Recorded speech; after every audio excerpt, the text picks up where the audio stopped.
Ainsi parla sainte Alia du couteau. La révérende mère doit combiner les pouvoirs de séduction d'une courtisane avec la majesté d'une déesse vierge et conserver ses attributs sous tension aussi longtemps que subsistent ses pouvoirs de jeunesse. Car lorsque beauté et jeunesse s'en seront allées, elle découvrira que le lieu intermédiaire autrefois occupé par l'attention s'est changé en une source de ruse et d'astuce. Extrait de Mouaddib, commentaire de famille par la princesse Irulan. « Eh bien, Jessica, qu'as-tu à dire pour toi-même » demanda la révérende mère. Ce même jour, Paul avait subi l'épreuve et maintenant le crépuscule venait. Les deux femmes étaient seules dans le salon de Jessica. Paul attendait dans la chambre de méditation d'où il ne pouvait percevoir la moindre parole. Jessica se tenait devant les fenêtres ouvertes sur le sud. Elle voyait et ne voyait pas les couleurs qui s'étaient rassemblées sur la prairie, sur la rivière, avec le soir. Elle entendait et n'entendait pas les mots que prononçait la révérende mère. Elle avait déjà subi l'épreuve tant d'années auparavant. Elle n'était alors qu'une fillette frêle aux cheveux couleur de bronze, au corps secoué par les tempêtes de la puberté. Une fillette qui avait subi l'examen de la révérende mère Gaius Hélène Mohayam, rectrice supérieure de l'école Béné Gesserit de Wallach 9. Aujourd'hui, elle contemplait sa main droite, pliait ses doigts et se souvenait de la souffrance, de la peur, de la colère. « Pauvre Paul, » souffla-t-elle. « Jessica, je t'ai posé une question. » La voix de la vieille femme était sèche, impérative. « Oui? Oh !» Jessica s'arracha au passé, se tourna vers la révérende mère qui était assise le dos au mur, entre les deux fenêtres d'Occident. « Que voulez-vous que je vous dise ?»« Ce que je veux que tu me dises. Ce que je veux que tu me dises. » Il y avait une note cruelle de moquerie dans cette voix ancienne, et Jessica s'écria « Eh bien, j'ai eu un fils !» Mais elle savait que la colère qu'elle ressentait avait été provoquée délibérément. « Il t'avait été ordonné de ne donner que des filles aux Atréides. Mais cela représentait tant pour lui. Et dans ton orgueil, tu as pensé pouvoir donner le jour aux Kwisatz Haderach. » Jessica redressa le menton. J'ai senti que cela était possible. Tu n'as pensé qu'au désir du duc de posséder un fils, lança la vieille femme. Mais son désir n'a rien à voir avec tout cela. Une fille Atréide aurait pu épouser un héritier Harkonnen, et la brèche eût été ainsi comblée. Tu as compliqué les choses d'une façon impensable. Maintenant, nous pourrions perdre les lignées. Vous n'êtes pas infaillible, dit Jessica, et elle défiait le regard des yeux anciens. Ce qui est fait, dit la révérende mère. Je jure que jamais je ne regretterai ma décision, dit Jessica. Comme c'est noble de ta part. Aucun regret, jamais. Nous verrons bien ce qu'il en sera lorsque tu fuiras avec ta tête mise à prix et que toutes les mains se lèveront sur toi et ton fils. Jessica était devenue pâle. N'y a-t-il donc aucune alternative? Une alternative? Comment une Béné Gesserit peut-elle demander cela? Je veux seulement savoir ce que vous avez pu lire dans l'avenir grâce à vos pouvoirs. Je lis dans l'avenir ce que j'ai lu dans le passé. Tu connais très bien nos problèmes, Jessica. La race sait qu'elle est mortelle et elle redoute la stagnation de son hérédité. Il coule dans son sang le besoin de mêler dans le désordre les lignées génétiques. L'impérium, la compagnie Chom et les grandes maisons ne sont que des débris d'épaves emportés par ce flot. Le Chom, murmura Jessica. Je suppose que d'ores et déjà il a été décidé de quelle façon elle partagera les restes d'Arrakis. Qu'est-ce que le Chom, sinon la girouette au vent de notre époque? Demanda la vieille femme. L'empereur et ses partisans contrôlent à présent 59,65% des votes du Conseil de la Compagnie. Il est certain qu'ils sentent les profits possibles, et comme d'autres les sentent aussi, leur puissance sur les votes s'en trouve renforcée. Ainsi se fait l'histoire, ma fille. Voilà exactement ce qu'il me faut en ce moment, dit Jessica. Un bon cours d'histoire. Ne sois pas sarcastique, ma fille. Tu sais aussi bien que moi quelle force nous environne. Notre civilisation repose sur 3 bases. La maison impériale, qui s'oppose aux grandes maisons du Landsraad, et entre elles, la guilde et son satané monopole des transports interstellaires.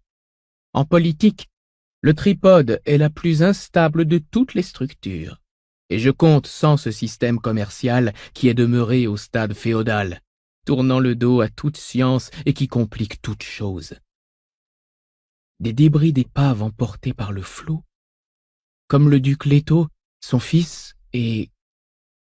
La voix de Jessica était amère, et la révérende mère l'interrompit. « Oh, silence, ma fille. Tu savais très bien en entrant dans ce jeu sur quel fil tu allais danser. Je suis une Bene Gesserit. Je n'existe que pour servir.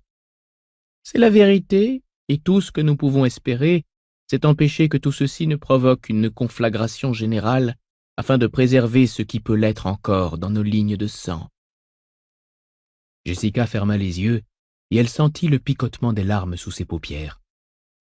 Elle lutta contre le tremblement intérieur qui la saisissait, contre les frissons de sa peau, un souffle rauque, un pouls qui s'affolait, la sueur sur ses paumes.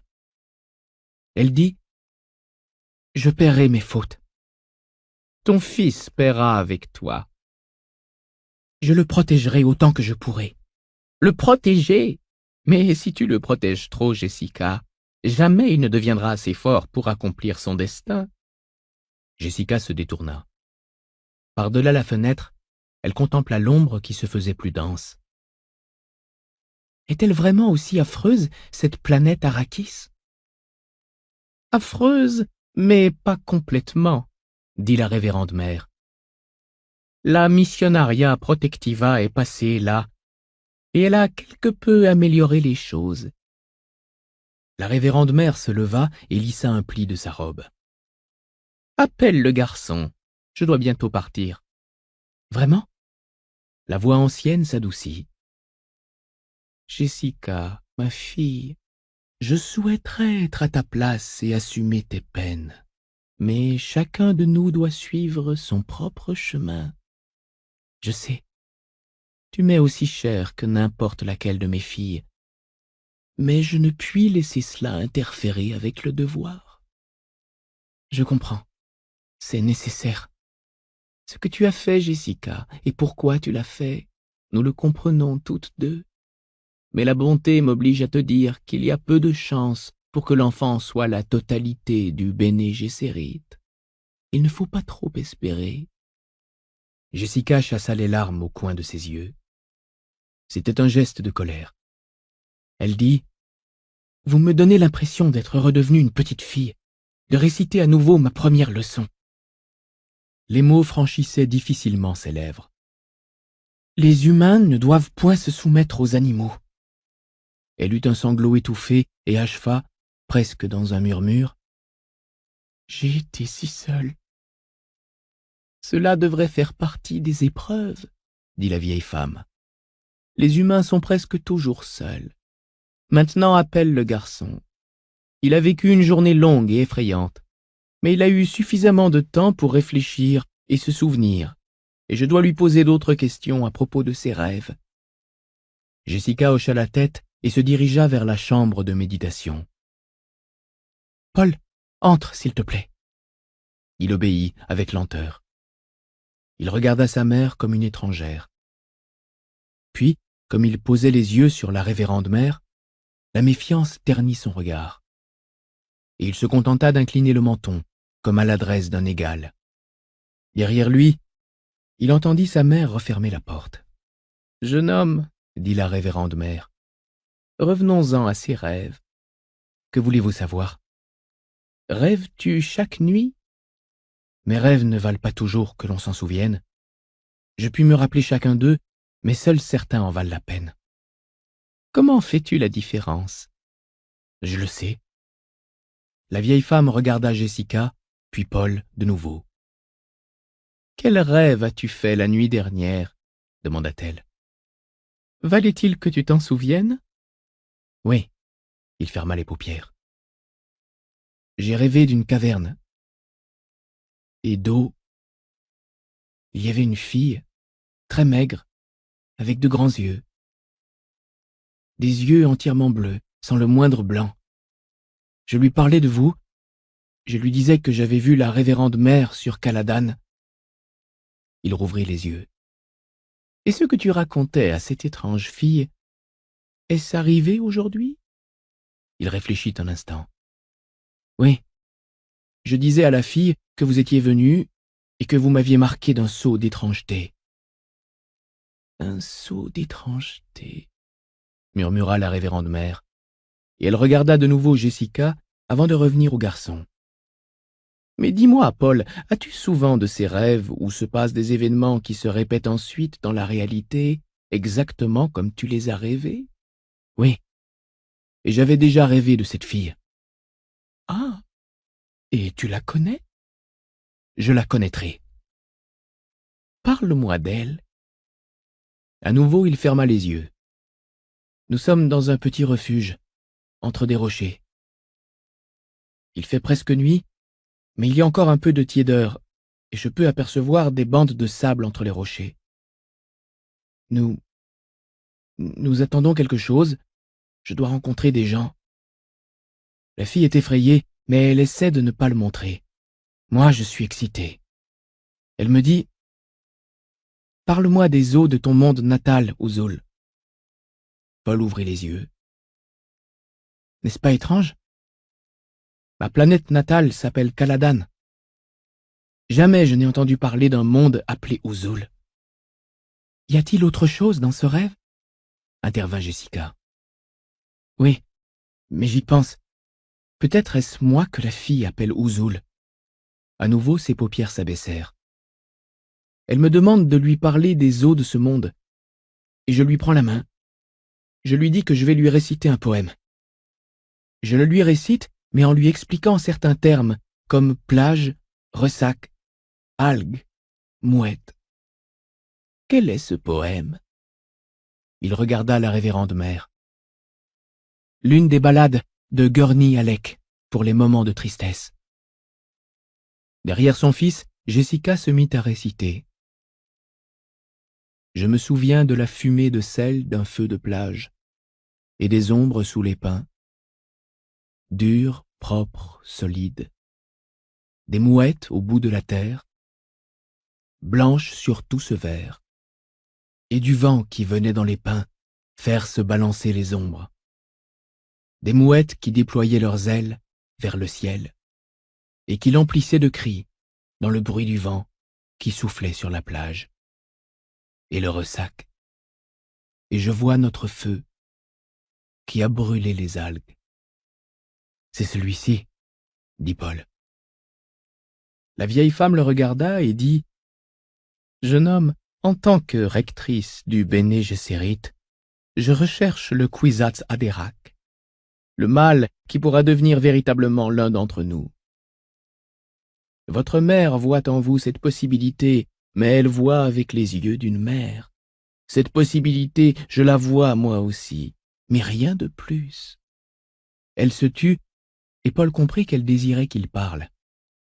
Alors il attendit. « Très bien, » fit-elle après un instant. « Comme tu voudras. Il y a en toi des abîmes, je dois le reconnaître. »« Puis-je disposer à présent ?» demanda-t-il. « Ne désires-tu pas entendre ce que la révérende mère peut te dire à propos du Kwisatz Haderach ?» demanda Jessica. Elle a dit que tous ceux qui avaient essayé étaient morts. « Et je puis te donner quelques indices pour expliquer leur échec, » dit la révérende mère. « Des indices, songea Paul. Des indices. En vérité, elle ne sait rien. « Donnez, dit-il. « Et allez au diable, hein » Elle grimaça un sourire, et des rides s'entrecroisèrent sur son visage. « Eh bien, alors voici. Qui se soumet, domine. » Il éprouva de l'étonnement. Quoi, elle parlait de choses aussi élémentaires que la tension dans la signification? Croyait-elle donc que sa mère ne lui avait rien appris? Est-ce là un indice? Demanda-t-il. Nous ne sommes pas ici pour jouer sur les mots ou ergoter sur leur sens, dit la révérende mère. Le saule qui se soumet au vent prospère et donne de nombreux saules qui formeront un mur contre le vent. Tel est le but du saule. Il la regarda. Elle venait de dire « but » et le mot avait pénétré profondément en lui, distillant à nouveau cette pensée d'un but terrible. Il en éprouva une colère soudaine à l'égard de la vieille femme. Cette prétentieuse sorcière n'avait donc que des platitudes à lui débiter. « Vous pensez que je puis être ce Kwisatz Haderach, dit-il. Vous parlez de moi, mais vous n'avez encore rien dit qui puisse en aucune façon aider mon père. Je vous ai entendu parler de ma mère, mais vous semblez considérer que mon père est déjà mort. Pourtant, il ne l'est pas, non? S'il était possible de faire quelque chose pour lui, nous l'aurions déjà fait. Mais il se peut que nous parvenions à te sauver, toi. C'est douteux, mais possible. Quant à ton père, il n'y a rien à faire pour lui. Lorsque tu auras admis ce fait, tu auras appris une vraie leçon, Bene Gesserit. » Il comprit que ces mots venaient d'atteindre durement sa mère, mais il ne détacha pas son regard de la vieille femme. Comment pouvait-elle parler ainsi de son père? Comment pouvait-elle être aussi sûre d'elle? Dans son esprit, le ressentiment était maintenant comme un feu brûlant. La révérende mère se tourna vers Jessica. « Tu l'as éduqué dans la manière. J'en vois les signes sur lui. J'aurais fait de même à ta place. Au diable les règles. Mais à présent, je t'avertis, ne tiens plus compte de la progression régulière de son éducation. Pour sa propre sécurité, il lui faut la voix. Déjà, il en a quelque idée, mais nous savons toutes deux qu'il a besoin de beaucoup plus, et de toute urgence. » Jessica acquiesça, et la révérende mère revint à Paul. « Au revoir, jeune humain. J'espère que tu réussiras, mais quoi qu'il advienne, nous réussirons quand même. » Lorsqu'elle regarda de nouveau Jessica, il y eut entre les deux femmes un imperceptible signe de compréhension. Puis, la révérende mère quitta la pièce dans un froissement de tissu, sans un regard en arrière. Déjà, ceux qu'elle laissait avaient déserté ses pensées. Pourtant, Jessica avait eu le temps de surprendre des larmes sur les joues anciennes, ridées. Des larmes plus inquiétantes que tous les mots qui avaient été prononcés en ce jour, que tous les signes échangés. Les écrits vous ont appris que Muad'Dib n'avait sur Caladan aucun compagnon de jeu de son âge. Les dangers étaient bien trop grands. Mais Muad'Dib avait de merveilleux éducateurs et amis. Ainsi, Gurney Halleck, le guerrier troubadour. Tandis que vous avancerez dans ce livre, vous chanterez certaines de ses ballades. Muad'Dib avait aussi Tufir Hawat, le vieux Mentat, le maître assassin du duc. Tufir Hawat qui suscitait la terreur dans le cœur de l'empereur Padishah lui-même. Et il y avait aussi Duncan Idaho, le maître d'armes du Guinaz, et le docteur Wellington Huey, dont le nom, noir de trahison, rayonnait pourtant de connaissances. Et dame Jessica, qui éduquait son fils dans la manière Bene Gesserit, ainsi que, bien sûr, le duc Leto, dont on ignora longtemps les vertus paternelles. Extrait de Histoire de Muad'Dib enfant, par la princesse Irulan. Doucement, Tufir Hawat se glissa dans la salle d'exercice et referma la porte. Un instant, il demeura immobile. Il se sentait vieux, là, usé par la tempête. Et la douleur était revenue dans sa jambe gauche, blessée au service du vieux duc. 3 générations d'Atréides, songea-t-il. À l'autre extrémité de la vaste pièce illuminée par le soleil de midi, il voyait le jeune garçon assis le dos à la porte, penché sur des papiers, des cartes étalées devant lui sur la vaste table. Combien de fois faudra-t-il que je lui répète de ne jamais tourner le dos à une porte? Hawat toussota. Paul ne fit pas le moindre mouvement. Un nuage passa devant le soleil. À nouveau, Hawat toussota. Paul se figea et dit, sans se retourner, « Je sais, je tourne le dos à la porte. » Réprimant un sourire, Hawat s'avança. Paul ne leva la tête qu'à l'instant où le vieil homme s'arrêtait au coin de la table. Dans son visage sombre aux rides profondes, ses yeux étaient vigilants. « Je t'ai entendu traverser le hall, » dit Paul. « Et je t'ai également entendu ouvrir la porte. » On pourrait imiter les sons que je produis. Je saurais reconnaître la différence. Il en est capable, songea Hawat. Sa sorcière de mère doit l'éduquer à fond. Je me demande ce que sa précieuse école peut bien en penser. C'est sans doute pour cela qu'ils ont envoyé la vieille rectrice, afin de ramener notre chère dame Jessica dans le droit chemin. Il prit une chaise et s'assit en face de Paul, face à la porte. Ses gestes étaient lents et précis. Il se laissa aller en arrière et examina la salle. Elle lui paraissait soudain étrangère. La plupart des objets avaient déjà été installés sur Arrakis. Pourtant, une table d'exercice subsistait encore, ainsi qu'un miroir d'escrime au prisme de cristal inerte, dont le mannequin cible rembourré évoquait quelque ancien fantassin marqué et lacéré par les guerres. Tout comme moi, songea Hawat. À quoi penses-tu, Toufir? Demanda Paul. Le maître assassin regarda le jeune garçon. Je pense que très bientôt nous serons loin d'ici et que nous ne reviendrons peut-être jamais. Et cela te rend triste? Triste? Non, c'est absurde. Il est triste d'être séparé de ses amis. Mais une demeure n'est jamais qu'une demeure. Il contempla les cartes déployées sur la table, éparses. Arrakis n'est qu'une demeure de plus. Mon père t'a-t-il envoyé pour me sonder? Hawat fronça les sourcils. Paul se montrait souvent très perspicace à son endroit. Il acquiesça. Je sais bien que tu te dis qu'il eût été mieux qu'il vienne lui-même, mais tu dois savoir à quel point il est occupé.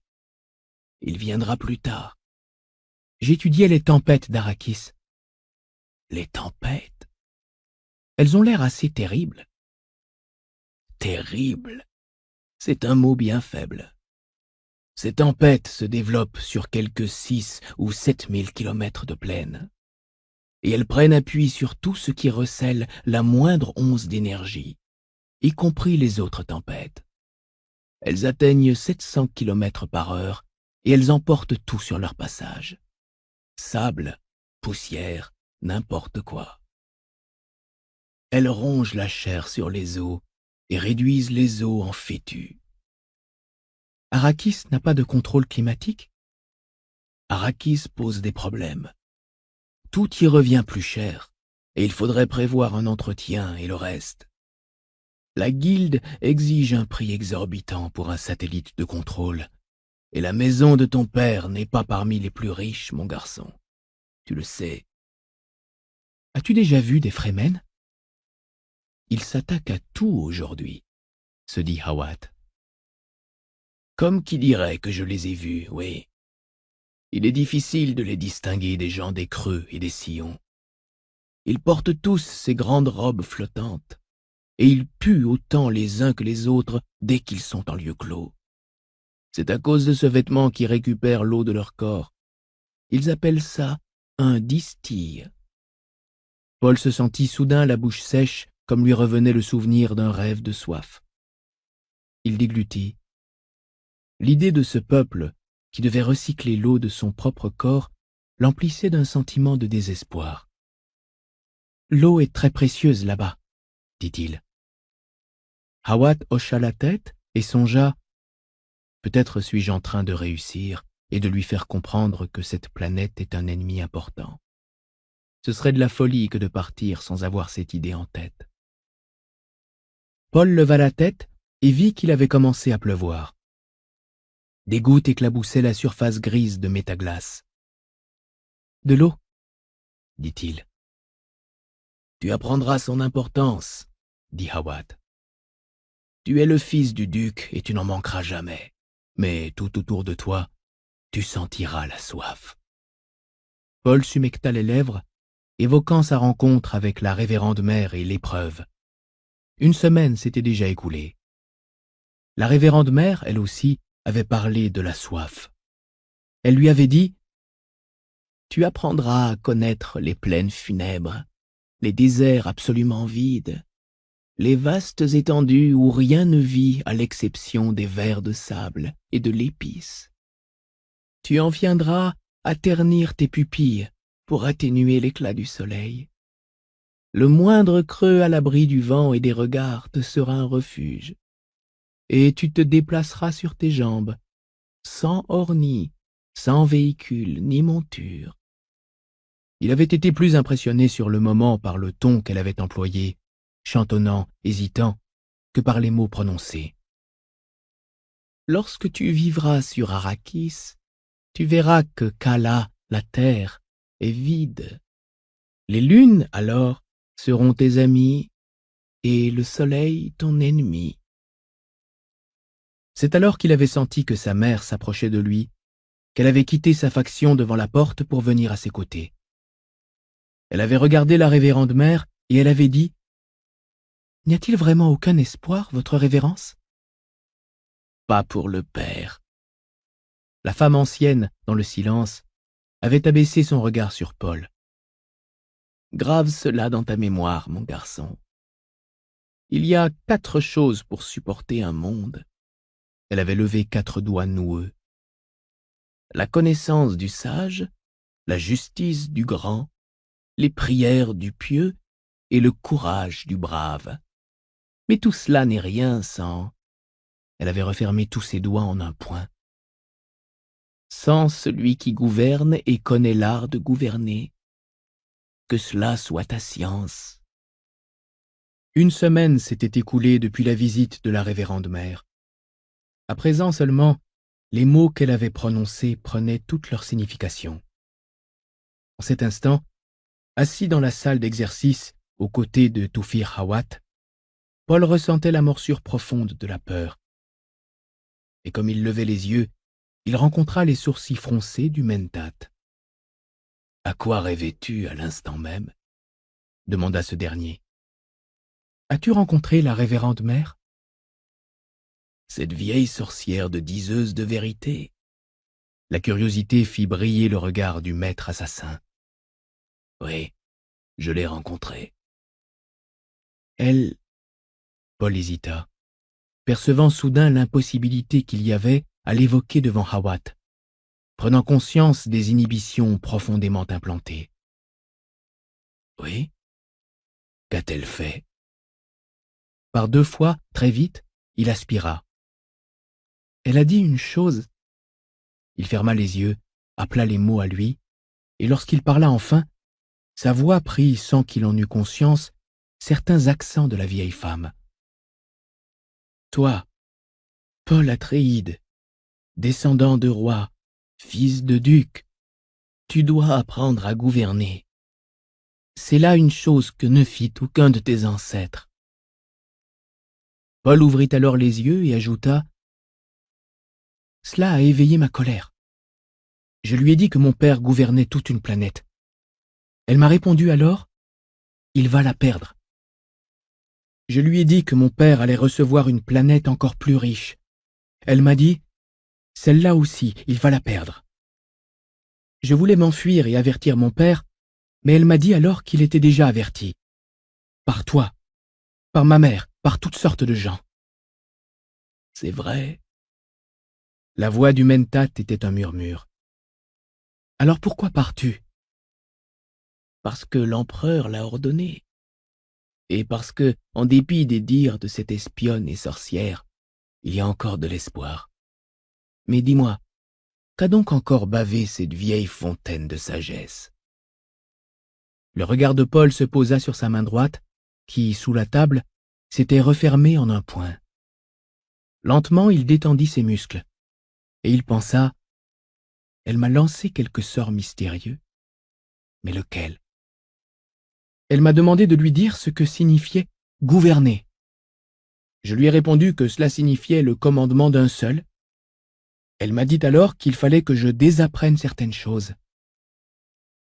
Elle a marqué un point ici, pensa Hawat, et il inclina la tête pour inviter Paul à poursuivre. Elle m'a dit aussi que celui qui gouverne doit apprendre à convaincre et non à obliger, et aussi qu'il doit construire l'âtre le plus chaud afin d'attirer auprès de lui les meilleurs hommes. Et comment croit-elle donc que ton père a attiré auprès de lui des hommes tels que Duncan et Gurney? Paul haussa les épaules. Elle a dit ensuite que, pour bien gouverner, il faut apprendre le langage du monde qui est le vôtre et qui est différent sur chaque monde. J'ai cru qu'elle voulait dire par là que sur Arrakis, on ne parlait pas le galak, mais elle a dit que ce n'était pas cela du tout. Elle voulait parler du langage des rochers et des choses vivantes, ce langage que l'on ne peut entendre avec ses seules oreilles. Je lui ai dit alors que c'était là ce que le docteur Yue appelait le mystère de la vie. Hawat étouffa un rire. Elle a pris ça comment? Je crois qu'elle est devenue furieuse. Elle m'a dit à ce moment que le mystère de la vie n'était pas un problème à résoudre, mais une réalité à vivre.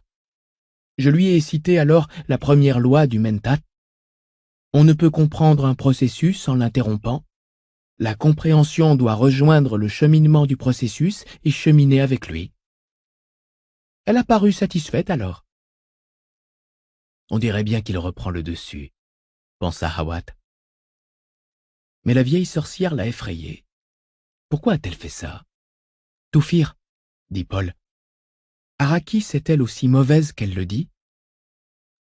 Rien ne saurait être aussi mauvais. Prenons les Fremen, par exemple.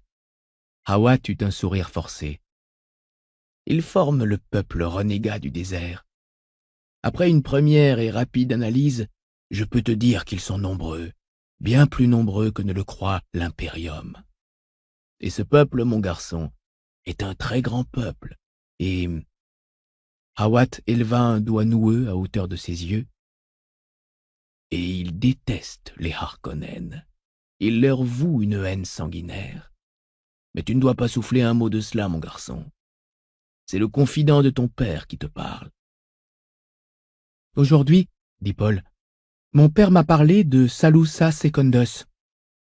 Tu ne trouves pas que cela sonne comme Arrakis? Pas en aussi mauvais, mais presque. Nous ne savons rien de Salusa Secundus actuellement. Tout ce que nous en connaissons remonte à très longtemps, mais sur ce point, tu as raison. Les Fremen nous aideront-ils? C'est une possibilité. Hawat se leva. Je pars aujourd'hui pour Arrakis. Jusqu'à ce que nous nous retrouvions, veux-tu prendre soin de toi, ne serait-ce que pour un vieil homme qui est fier de toi? Alors, retourne-toi comme le brave garçon que tu es et fais face à la porte. Ce n'est pas que je pense qu'il y ait le moindre danger dans ce castel. Je veux simplement que tu prennes cette habitude. Paul se leva et fit le tour de la table. Tu t'en vas aujourd'hui, Touphir? Aujourd'hui, oui. Et tu me suivras demain. Lorsque nous nous reverrons, ce sera sur un nouveau monde. Il saisit le bras de Paul à hauteur du biceps. Le bras du couteau. Garde-le toujours libre, hein? Et que ton bouclier soit toujours chargé.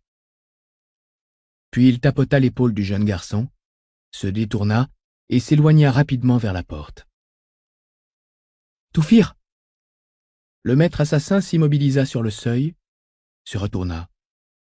Ne tourne pas le dos aux portes! Un sourire apparut sur le vieux visage usé. Oh non, mon garçon. Ma vie en dépend. Et puis, il disparut, et la porte se referma doucement sur lui. Paul resta assis à la place qu'avait occupée le vieux Mentat. Il se mit en devoir de ranger les cartes et documents. « Encore un jour à passer ici, » songea-t-il. Il examina la pièce. « Nous allons partir, tous. » Jamais l'idée du départ ne lui avait semblé aussi nette, aussi réelle.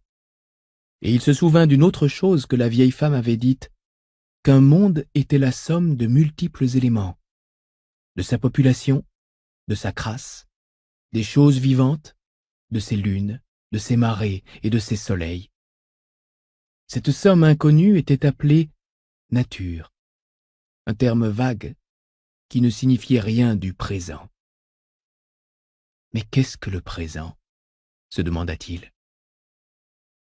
La porte à laquelle il faisait face maintenant s'ouvrit brusquement et un vilain petit homme s'avança, précédé d'une brassée d'armes diverses. « Eh bien, Gurney Halleck, s'écria Paul. Serais-tu devenu mon nouveau maître d'armes ? D'un coup de talon, Halleck referma la porte. Je sais bien que tu aimerais mieux me voir arriver pour partager tes jeux, dit-il. Ses yeux firent le tour de la salle, remarquant tous les signes qui révélaient le passage des hommes de Hawat, qui, déjà, avaient examiné la salle à fond afin qu'elle fût complètement sûre pour l'héritier du duc. Les signes subtils de leur code étaient partout. Sous le regard de Paul, le vilain petit homme se remit en mouvement et mit le cap sur la table avec son chargement guerrier et la balisette à 9 cordes qui ne quittait pas son épaule. Le multipique glissait entre les cordes, près de la tête de touche. Halleck laissa tomber le fagot d'armes sur la table d'exercice et les aligna soigneusement. Rapière, lancette, kinjal, tétaniseur à charge lente, ceinture bouclier. Il se retourna, sourit, et la cicatrice lit de vin se plissa sur sa joue. « Ainsi, petit démon, on ne me souhaite même pas le bonjour, » dit-il. « Et je me demande bien quelle flèche tu as encore pu décocher à ce vieil Hawat. Lorsque je l'ai croisé dans le hall, il semblait se rendre en courant aux funérailles de son ennemi juré. » Paul sourit. C'était bien Gurney Halleck qu'il préférait entre tous les hommes de son père. Il connaissait bien ses changements d'humeur, sa rudesse, ses fausses colères. Plutôt qu'un mercenaire, Gurney Halleck était pour lui un ami. Halleck laissa glisser la balisette de son épaule et entreprit de l'accorder. « Si tu veux pas, te parle pas, » dit-il. Paul se leva. « Dis-moi, Gurney, se prépare-t-on à la musique quand il est l'heure de combattre ?»« Nous en avons après nos aînés aujourd'hui, » dit Halleck, et il pinça une corde de son instrument en hochant la tête. « Où est Duncan Idaho? N'est-il point censé m'enseigner le maniement des armes ?»« Duncan est parti à la tête de la seconde vague pour Arrakis, » dit Halleck. « Et il ne reste que ce pauvre Gurney, qui vient tout juste de cesser le combat et qui n'aspire qu'à la musique. » Il pinça une autre corde, prêta l'oreille à la note et sourit. « Nous avons tenu conseil et décidé qu'il valait mieux apprendre la musique au piètre combattant que tu fais, afin que tu ne perdes point ton existence tout entière. En ce cas, tu ferais bien de me chanter quelques vers, afin que je sois bien certain de ce qu'il ne faut pas faire. » Ah. Gurney éclata de rire, puis entonna les Galassiennes, tandis que son multipique semblait voler soudain entre les cordes. Les Galassiennes, oh oh oh, t'aimeront pour des joyaux, et les filles d'Arrakis pour un peu d'eau. Mais celles de Caladan te feront perdre l'âme. Pas mal pour quelqu'un qui ne s'y retrouve pas dans ses accords, dit Paul. Mais si ma mère t'entendait chanter ce genre de choses dans le castel, elle décorerait les murailles avec tes oreilles. Gurney tira sur son oreille gauche. Bien pauvre décoration. Elles ont été rudement malmenées par certains jeunes hommes de ma connaissance qui tirent de bien étranges notes de sa balisette. Ainsi, tu as oublié ce que cela fait de trouver du sable dans son lit, s'exclama Paul. Il s'empara d'une ceinture bouclier et la noua rapidement à sa taille. « En ce cas, battons-nous !» Les yeux d'Alec s'agrandirent en une expression de surprise feinte. « Ah! C'était donc ton œuvre, jeune scélérat. En garde donc, en garde !» Il saisit une rapière dont il fouetta l'air. « Je brûle de me venger !» Paul leva son arme, ploya la lame entre ses mains et se tint en position d'aguile, un pied en avant, imitant l'attitude solennelle du docteur Yue.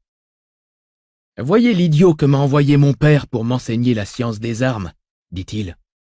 Ce pauvre Gurney Halleck ne connaît même pas sa première leçon. » Il appuya sur le bouton d'activation du champ de force sur la ceinture et sentit le picotement de l'énergie sur son front, dans son dos. Les sons, filtrés par le bouclier, lui parvinrent moins nettement. « Dans le combat au bouclier, dit-il, on se doit d'être lent à l'attaque et rapide à la défense. L'attaque n'a pour but que de désorienter l'adversaire afin de l'obliger à se découvrir pour une attaque en sénestre.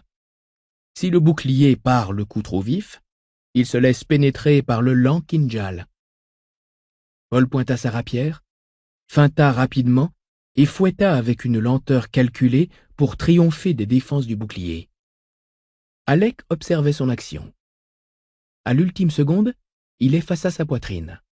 « La vitesse était bonne, dit-il, mais tu étais complètement ouvert à une riposte au dard. » Paul fit un pas en arrière, dépité.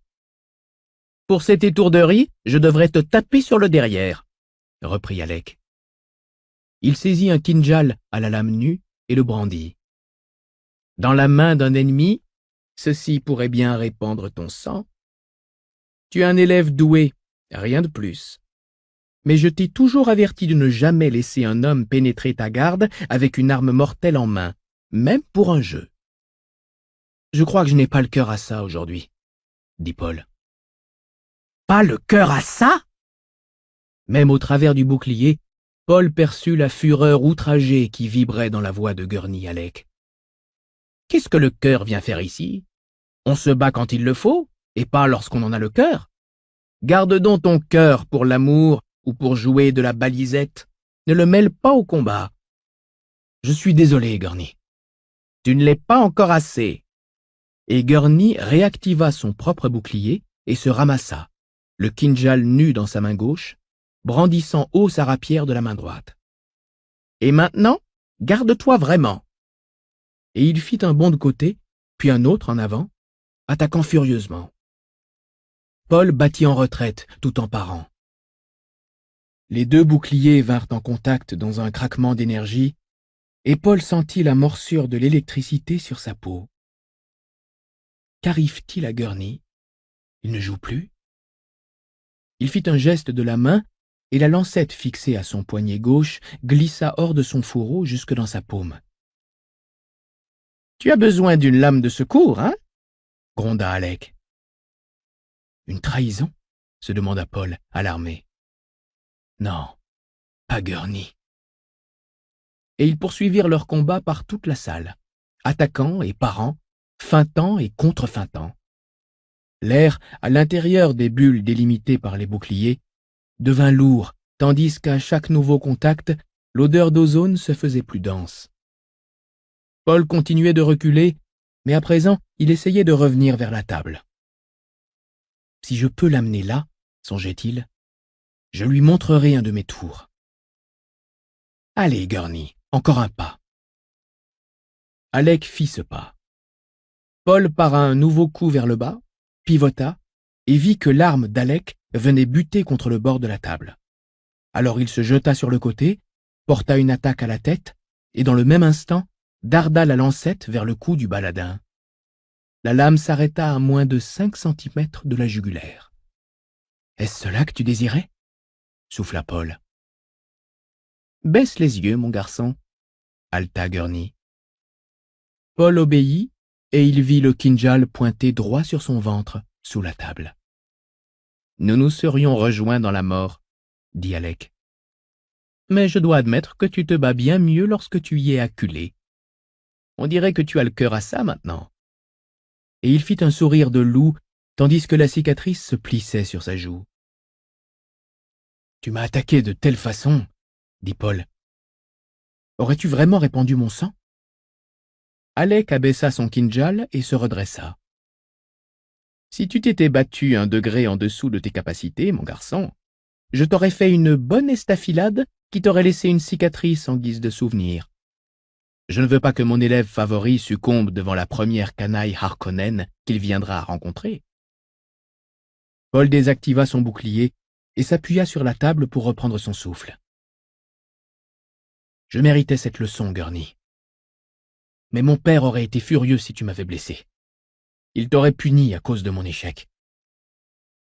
C'était tout aussi bien mon échec. Et 1 ou 2 cicatrices à l'entraînement n'auraient rien de tragique, sais-tu? Tu as eu de la chance jusqu'à présent. Quant à ton père, le duc me punirait seulement si je ne parvenais pas à faire de toi un combattant hors pair. Et j'aurais commis une erreur en ne te démontrant pas la fausseté de cette idée de cœur qui t'est venue. » Paul se redressa et remit sa lancette dans son étui de poignet. « Ce n'est pas exactement un jeu, » dit Alec. Paul acquiesça. La gravité inhabituelle d'Alec, son impressionnante détermination le surprenaient. Ses yeux se posèrent sur la cicatrice rougeâtre qui marquait la joue du baladin, et il se souvint de ce que l'on racontait à son propos. Qu'elle avait été faite par Rabban la bête, dans un puits d'esclaves Harkonnen, sur Giedi Prime. Et tout à coup, il se sentit honteux d'avoir pu douter de Gurney pendant un seul instant. Et il prit conscience que cette cicatrice sur la joue d'Alec avait dû correspondre à une souffrance intense, aussi intense peut-être que celle que lui avait infligée la révérende mère. Puis il repoussa cette idée. Elle semblait glacer l'univers tout entier. « Je crois que j'avais envie de jouer aujourd'hui, » dit-il. « Les choses sont devenues si sérieuses ici tous ces temps. » Alec se détourna pour ne pas montrer son émotion. Quelque chose lui brûlait soudain les yeux. Et en lui, il y avait de la douleur. Une douleur qui était comme une vieille cicatrice intérieure. Tout ce qui restait d'une ancienne blessure guérie par le temps. « Il est encore bien tôt pour que cet enfant assume sa condition d'homme, » songea-t-il. « Bien tôt pour qu'il lise ce qui est apparu dans son esprit, pour qu'il explique cette brutale appréhension qui signifie « méfie-toi de tes proches ». Sans se retourner encore, il dit « J'ai perçu cette envie de jouer qu'il y avait en toi, mon garçon, et je n'aurais rien demandé de mieux que de la satisfaire. Mais nous ne pouvons plus jouer. Demain, nous gagnons Arrakis. Arrakis est bien réel, et les Harkonnen aussi. » De la lame de sa rapière, Paul toucha son front. Alec, se retournant alors, acquiesça devant ce salut. Puis, il désigna un mannequin d'exercice. « À présent, travaillons ta vitesse. Montre-moi donc comment tu attaques cette chose. Je contrôlerai d'ici où je puis parfaitement surveiller tes actions. Et je t'avertis qu'aujourd'hui, je vais essayer de nouvelles parades. Un véritable ennemi ne t'avertira pas, lui. » Paul se dressa sur la pointe des pieds pour détendre ses muscles. Il comprenait soudain que son existence était maintenant soumise à de brusques changements, et cela le rendait grave. Il marcha jusqu'au mannequin, pressa le contact du bout de sa rapière, et immédiatement, il sentit l'effet de répulsion du bouclier sur son arme. « En garde !» lança Alec, et le mannequin attaqua. Paul activa son bouclier, para le premier coup et contre-attaqua. Alec le surveillait tandis qu'il manipulait les contrôles. Son esprit était divisé en 2 parties égales. L'une était pleinement attentive à l'exercice, alors que l'autre dérivait librement. « Je suis l'arbre fruitier bien soigné, » disait cette partie libre. « Je suis chargé de sentiments bien formés et de capacités. Et comme des fruits, on peut cueillir sur moi chacun de ces sentiments, chacune de ces capacités. » Et pour quelque raison, il se souvint de sa jeune sœur.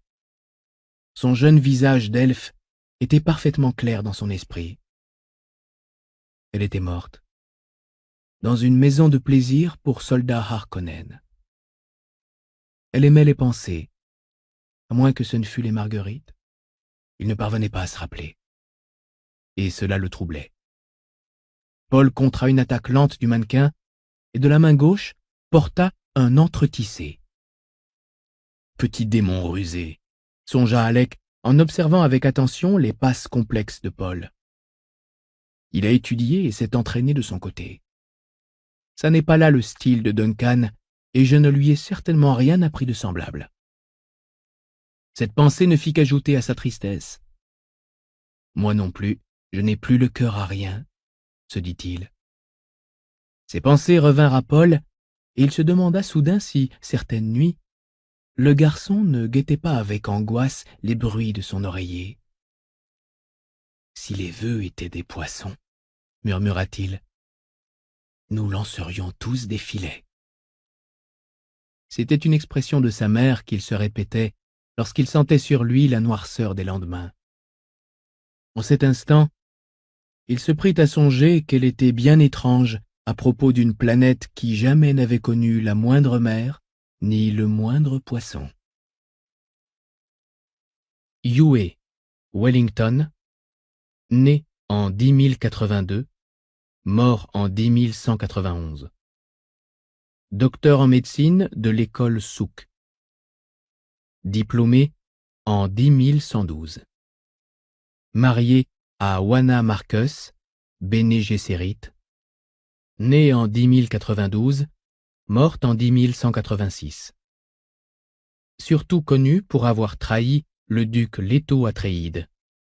Voir bibliographie, appendice 7, conditionnement impérial, et l'entrée trahison. Extrait du dictionnaire de Muad'Dib par la princesse Irulan. Bien qu'il eût entendu le docteur Yue pénétrer dans la salle et noter la lenteur calculée de sa démarche, Paul ne fit pas un mouvement et demeura étendu le visage contre la table, dans la position où l'avait laissé la masseuse. Il se sentait délicieusement épuisé après ce combat contre Gurney Alec. « Vous semblez en bonne forme, » dit Yue de sa voix tranquille et aiguë. Paul leva enfin la tête. La raide silhouette du docteur n'était qu'à quelques pas de la table. Habit noir plissé, tête massive, carrée, aux lèvres rouges, à la moustache tombante, tatouage en diamant du conditionnement impérial sur le front.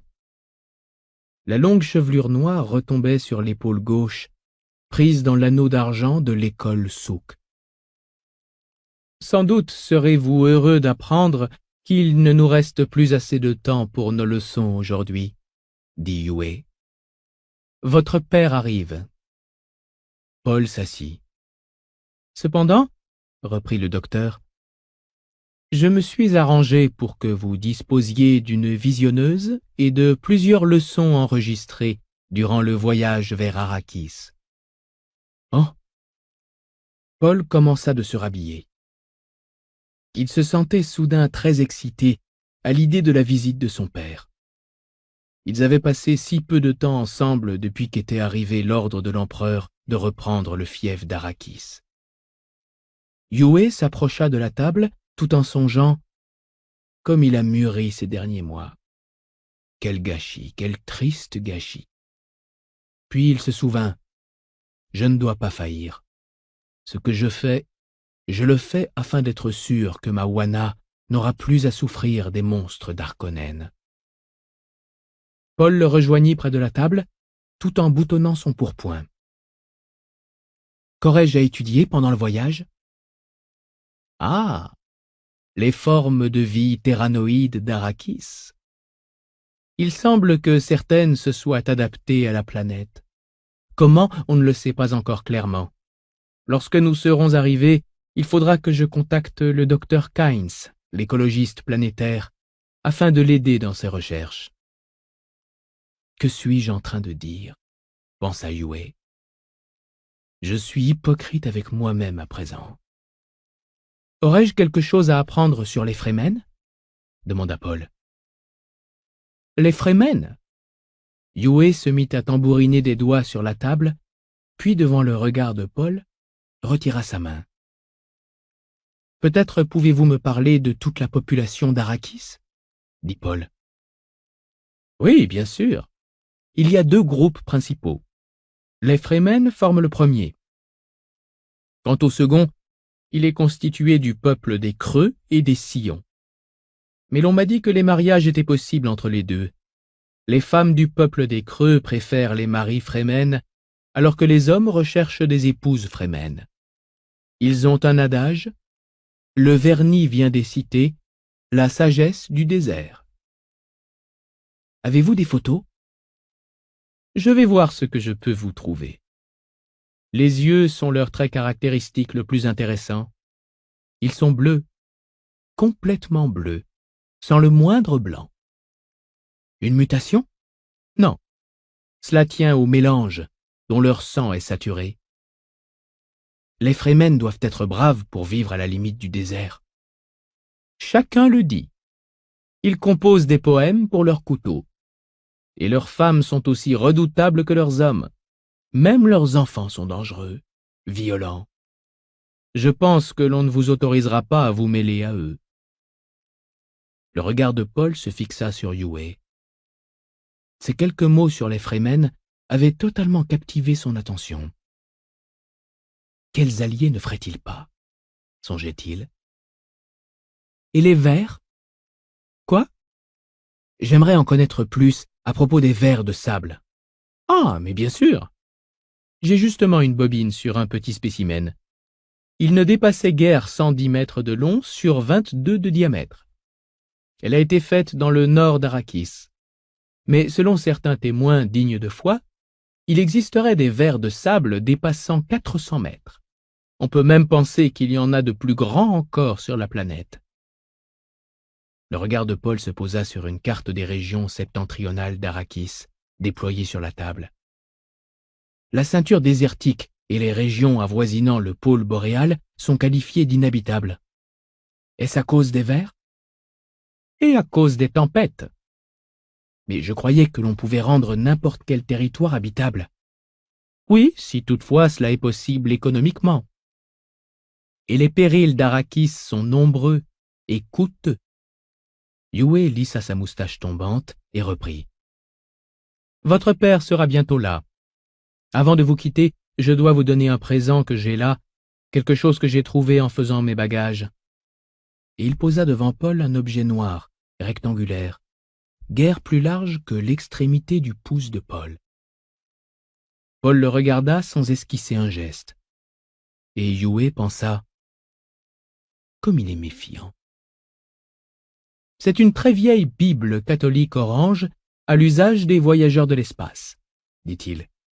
Non pas une bobine, mais un vrai livre, imprimé sur du papier filament. Il possède sa propre charge électrostatique et une loupe incorporée. Il prit le livre. C'est la charge qui le maintient fermé, en appuyant sur les ressorts qui maintiennent la couverture. En pressant sur le bord, comme cela, les pages que l'on a choisies se repoussent mutuellement et le livre s'ouvre. C'est très petit. Pourtant, il y a 1800 pages. En pressant sur le bord de cette façon, la charge se déplace au fur et à mesure, page après page, tandis que vous lisez. Mais ne touchez surtout pas les pages avec vos doigts. La feuille de filament est si fragile. Yue referma le livre et le tendit à Paul. Essayez. Puis il l'observa tout en songeant. Je sauve ma propre conscience. Je lui offre le secours de la religion avant de le trahir. Ainsi pourrais-je me dire qu'il est allé où moi je ne puis aller. Cela doit dater d'avant les bobines, dit Paul. C'est très ancien, en effet. Mais il faut que cela reste un secret entre nous, n'est-ce pas? Vos parents pourraient penser que ce présent a trop de valeur pour quelqu'un d'aussi jeune que vous.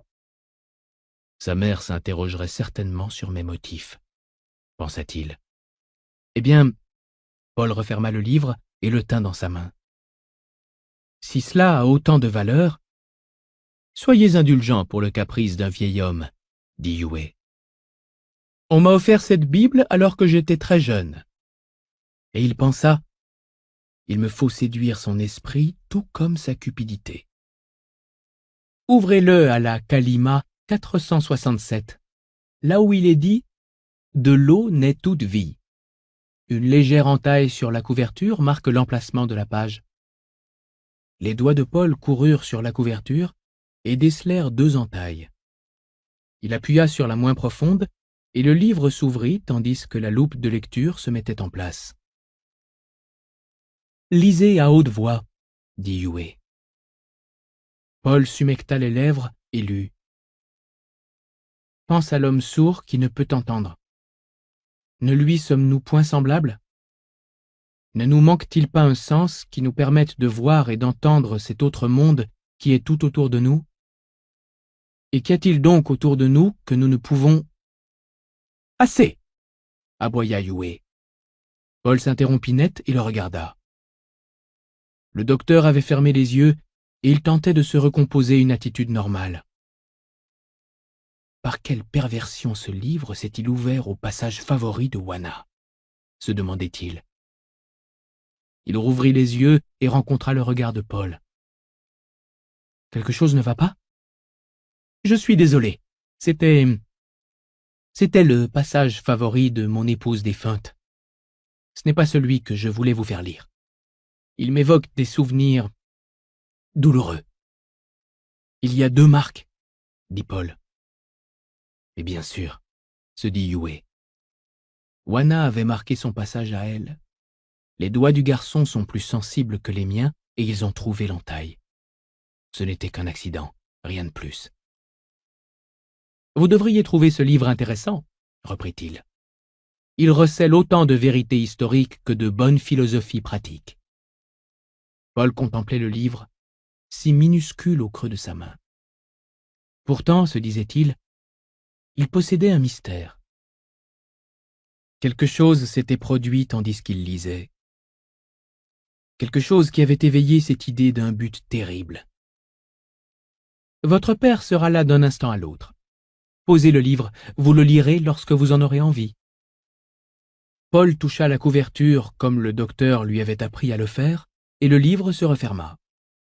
Il le glissa dans sa tunique. L'espace d'un instant, quand Yue avait crié, il avait craint qu'il ne reprenne son cadeau. « Je vous remercie de ce présent, docteur Yue, » dit-il avec solennité.